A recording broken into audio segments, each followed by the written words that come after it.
cipta karsa rasa diolah kanthi dasar kang tumata mengko awake dhewe genah sejatine jagat cilik iki jagat gedhe iki.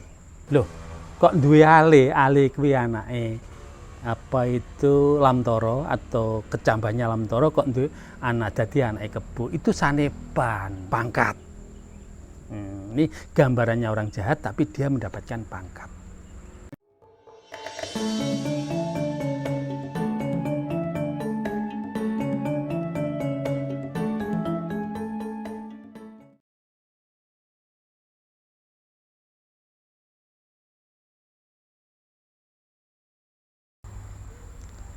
Rahayu wilujeng pepanggihan para pamirsa YouTube ingkang minulya, ing mriki kula badhe medhar sabda.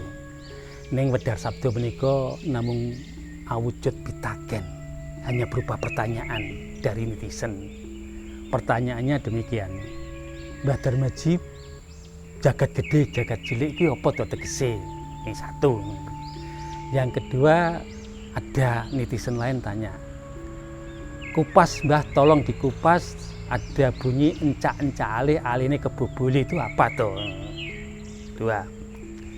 Lantas yang ketiga, besok yen wis ana dalang ngungkur ning pakeliran sing ndeleng padha tetangisan iku wayahe ilange utawa tukule piwulang budi pekerti.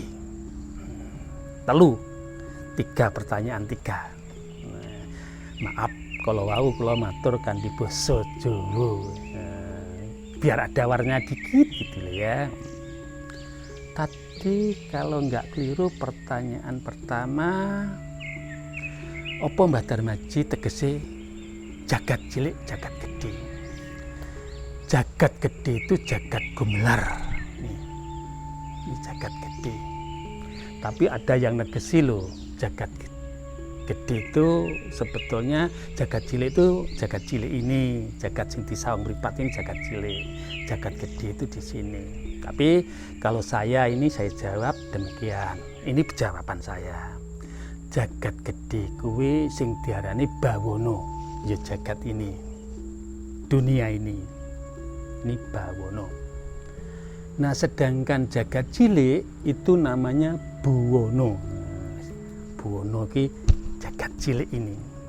Mlebu ana, nek mlebu iki ana jagat cilik.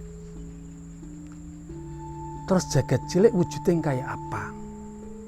Jagat cilik itu bisa kita lihat apabila kita melakukan sebuah hening. Kalau kita hening dan kita melakukan sebuah kontemplasi, perenungan untuk mengupas, mengurai apa yang ada di dalam diri kita, nanti jagat cilik iki iso digelar ngebeki jagat. Jadi jagat cilik iki cilike pindho prijo dibibut. Jadi jagat kecil itu kecil sekecil merica yang dibubut. Merica sing rung dibubut sak meneh cilik apa maneh dibubut.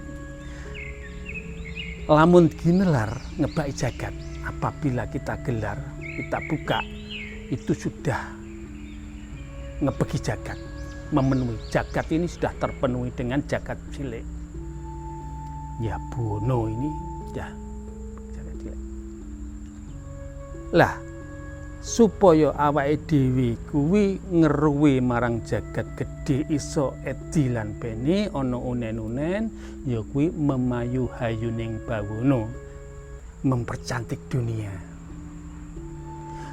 Tapi Anda tidak akan mampu mempercantik dunia sebelum kamu mempercantik dunia kecil, jagat cilik.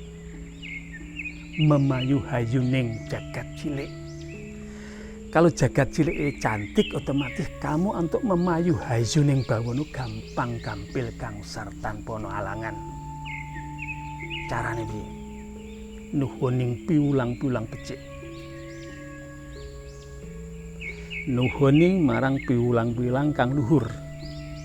Saka sekabehe piulange para leluhur nuju marang kabecikan. Dadi wong kang becik, ya tepatnya demikian, dadi wong kang luhur budine,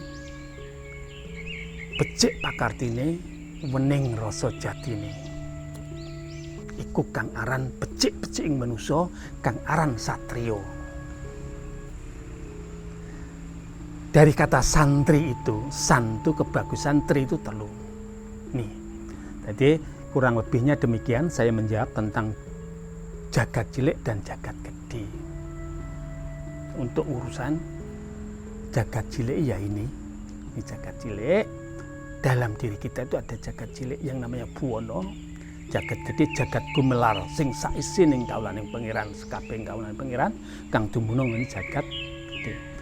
Ananging yen bisa nata, bisa sinau, bisa meleng, bisa wening, jagat cilik iki disening jagat gede isih kurang. Ini yuh sinau marang beciking budi luhuring budi beciking pakarti weninge rasa jati. Cipta karsa rasa diolah kanthi dasar kang tumata, mengko awake dhewe genah sejatine jagat cilik iki, jagat gede iki. Kurang luwih semono sing tak wangsuli pitakon sing angka 1. Pitakon angka 2, Mbah apa to tegese encak-encak ale-alene kebubule, wong kebubule kok duwe ale, itu gimana? Encak-encak itu kalau bahasa Jawa bedigasan. Polahnya itu apa ya? Larinya orangnya tunggang langgang seenaknya lah. Tuncak-encak. Ulah kridanya itu enggak teratur, sak penake dhewe, seenak perutnya dia melakukan segala sesuatu, itu namanya encak-encak. Melakukan sesuatu seenak perutnya, encak-encak ale. Ale itu kecambah daripada pohon lamtoro atau pohon kelampis. Pohon kelampis itu, lamtoro, pohon kelampis itu pohon kayu keras. Kalau kelampis itu seluruh batang pohon itu ditumbuhi dengan duri. Jadi orang mendekat itu sudah ketakutan. Itu gambarannya orang jahat. Tapi dia punya pangkat. Ini gambarannya orang jahat tapi dia mendapatkan pangkat. Encak ale. Kecambah ale ini kebo bule. Kebo bule itu kebo albino, kebo yang bule itu loh, warnanya kayak bule ya, tapi ya warnanya bule. Loh, kok duwe ale kuwi anake apa itu lamtoro atau kecambahnya lamtoro, kok duwe anak dadi anake kebo. Itu sanepan. Itu sebuah bahasa kias. Anak kebo itu gudel. Jadi encak-encak ale ini kebo bule. Wis dadi alene kebo bule, dadi anake wong pangkat, tapi anake wong pangkat sak penake dhewe, sehingga anake wong pangkat iki polahe sak penake dhewe. Anaknya orang berpengaruh, anake kiai. Maaf, kiai itu dari bahasa Jawa loh ya. Nanti jangan salah tafsir. Kiai orang yang dipilih secara aklamasi itu namanya kiai. Dalam kiai itu orang yang muatan ilmunya tinggi, ilmunya mumpuni, itu namanya kiai. Tapi kiai dulu dengan sekarang itu lain. Makanya encak-encak ale ini kebo bule. Anake kiai, ale ini kebo bule itu anake kiai. Ngetengi santrine. Maaf, ini dah bertebaran. Anak yai, anak orang pangkat, anak pejabat ngeplaki ngaploki ngebali anak wong gak duwe, ora enek hukume. Ini besok nek rejaning zaman menungso ilang budi pakartine, wis ilang budine, dheweke kuwi wong kuwi wis gak duwe rasa kamanungsan, pengen menang sak enake dhewe. Anak yai ngetengi santrine, ora enek hukum. Anake wong pangkat, wong dhuwur, polah sak enake dhewe, nglanggar hukum ora bakal kena hukum, kebal hukum bahasane. Ini bahasa ini encak-encak alih-alih kubuli. Ini bahasa kias. Cerdas-cerdisnya leluhur kita memberi sebuah wejangan-wejangan tersebut. Hanya orang-orang dulu itu amat bijak mensikapi sebuah masalah. Bahkan dia mampu memprediksikan 100 tahun, 200 tahun yang akan datang akan terjadi demikian. Itu hanya sebatas prediksi loh, bukan pasti loh. Tapi dia mengatakan demikian itu karena ada sebuah korelasi dengan hari ini. Untuk kedepannya pada harinya dia sampai ke situ ada sebuah korelasi. Wo, lek saiki model kok ngene, besok zaman iki bakal teko niki. Jadi sudah ada kerangka ceritanya ada. Tidak persis, tapi kurang lebihnya hampir menyerupai. Pertanyaan yang ketiga, Mbah, besok nek wis enek dalang ngungkure pakeliran, penonton utawa sing delok padha tetangisan. Ini sebetulnya dengan atas-atas itu satu makna, beda kata. Dalang itu kan orang-orang terpilih, orang-orang mumpuni, orang-orang kewahyon.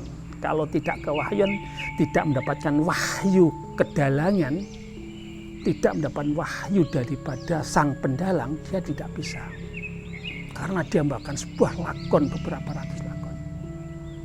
Dia amat bijak. Orang ini toponya itu sudah mungkur. Bisa dikatakan wong jenenge dalang kuwi janmo limpat seperapat tamat. Janmo itu manusia, hanya cuma seperapat sudah tamat. Liyane kudu penuh 100, orang itu masih 25% aja sudah mampu. Cara bocah saiki akselerasi. Sudah kelas 1, masih kelas 1 sudah mampu mempelajari pelajaran kelas 3 atau misal itu. Tapi kok ngungkuri pakiliran, berarti orang yang sudah dianggap bijak dan mumpuni sareng laku, sareng lakon, sareng pitutur sembarang kabecikan iku dhewe wis diungkur nih. Pakelirannya ya di sini. Pakeliran tuh tempatnya wayang tuh, keber kalau orang bahasa Jawanya keber. Itu pertanda dunia jagat.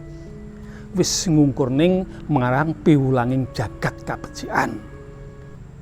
Sing nonton padha tetangisan, sing ndelok kuwi kawula. Lah wong sing diarani wong dipercaya nek ngarep wong kongkon nata supaya kabeh tumata biar tertata rapi. Dalam tatanan di tengah masyarakat ini dia membuat caranya sendiri, cara perutnya sendiri. Dengan seenak perutnya sendiri dia menata sebuah tatanan untuk kebutuhan, untuk keperluan pribadi atau keluarganya. Akhirnya penontonnya utawa sing deleng tetangisan dia ngedumel kayak gitu, demikian tangisan. Kabecikan yang jagat wis surem. Nah, di sini. Apa selamanya dipinggan? Enggak. Satu ketika akan hadir, lahir orang-orang bijak di negeri ini. Orang-orang pandai, orang-orang yang mumpuni segala ilmu kebaikan akan hadir, akan lahir. Karena apa? Bumi Nusantara umumnya, tanah Jawa khususnya tidak dibiarkan untuk menjadi rusak dengan alam. Aku yakin negeri ini akan tetap menjadi negeri yang aman, damai. Makanya seperti ada saya tembang apa entek-entek Pateno Nombok Temunggul di episode yang lain itu hanya menggambarkan jangan sampai kita itu manut tudingane wong sing gak tanggung jawab. Nih, orang Duting itu sudah menaklukkan 4 ini. Orang 4 itu sudah kuasai dari 4 faktor ini. 4 elemen. 4 paguyuban. 4 pilar. Ini sudah dikuasai. Karena dia pandai ngomong, sehingga dia itu hanya nuding, tapi dia hanya pinter nuding tapi tidak becus dalam bekerja untuk menata negeri ini. Ini salah satu sempalan daripada unen-unen besok yen wis recaning jaman ana dalang ngungkur ning pakeliran sing deleng padha tetangisan. Besok kalau sudah zamannya rame, seorang pedalang akan membelakangi pakeliran atau jagating piwulang kabecikan sing deleng padha tetangisan, sing tinggi panutan wis uga enek padha sak penake ngudeli dhewe. Dia menjalankan tatanan dengan seenak perutnya. Nanti kalau sudah 2024 pemilihan presiden, pemilihan ratu, akan mendapatkan ratu yang pinunjul. Mungkin dengan Pak Jokowi lebih atau bahkan sejajar. Yakin saya itu akan datang. Karena ratu kita nanti akan lahir. Karena dia telah lepas. Wis metu teko nggone Kawah Condro Timuko. Kawah itu tempat pendadaran, tempat mengolah sesuatu. Condro itu rembulan, Muko itu pasuryan atau muka. Jadi besok presiden kita itu lahir atau pilihan daripada rakyat. Tidak ada presiden yang akan membuat rusaknya negeri ini, tidak akan bisa. Yang bisa hanya Satrio Ngejowantah. Ini dah lahir. Siapa itu? Anak negeri, putra Nuswantara. Negeri ini akan jadi adil dan makmur dan menjadi mercusuar dunia. Ini yang sering saya katakan. Ini yang saya gaung-gaungkan. Negeri ini satu ketika akan menjadi mercusuar dunia. Dadi parang tekane wong pirang-pirang. Wong saindengin dunia, seantero jagat. Manusia itu hadir ingin melihat satu keindahan dan keelokan. Adiluhunge tanah Jawa khususnya, adiluhunge bumi Nusantara secara umumnya. Dari daerah seperti Kalimantan, Sumatera, Sulawesi dan semuanya itu akan membuat sebuah kearifan lokal. Satu contoh, baru-baru ini atau mungkin saat ini ada parade budaya besar-besaran di Borobudur. Itu benar-benar bangga sebagai orang Jawa. Ada sebuah parade ibu-ibu pakai baju kebaya. Ada parade bapak-bapak pakai belangkon. Betul, ini di dunia ndak ada, yang ada cuma di Jawa, di Nuswantara. Ganteng pakai belangkon gitu loh. Jangan minder, putune wong Jawa nggih belangkon. Jangan. Itu loh. Makanya ayo kita mengembalikan piulang budi pakarti supaya rasa jati ningku wening enak. Tuh. Supaya bener-bener wong Nuswantara itu sebuah manusia pilih tanding, manusia sing mentes, manusia bobot bebet. Nah, apa? Karena bibitnya dari leluhur itu, bibite itu wong leluhur, wong ngaluhur. Bobot muatan kawruh ngilmuning dhuwur, bebet cara nganggone Prabu ganteng gitu loh.